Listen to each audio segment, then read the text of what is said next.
Bea nagmukhang alalay.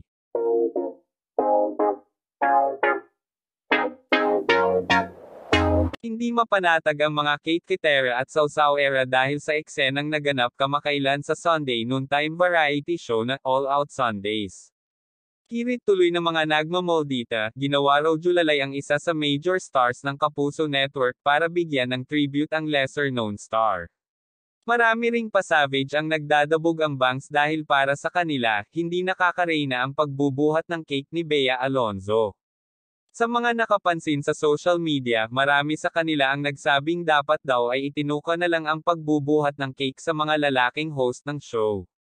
May iba namang bumilib sa kababaang loob na ipinakita ni Bea. Ito ang ilan sa mga hirit ng kibitzers. Nako, bumaba ang tala sa level ng starlet. Iba na ba talaga ngayon ang millennials? Dapat nandoon pa rin ang pagiging gentlemanly. I guess a better caption for this is how humble Bea is na siya pa ang kumuha ng cake para hawakan ito at ma-receive ni birthday celebrant ang bouquet of flowers.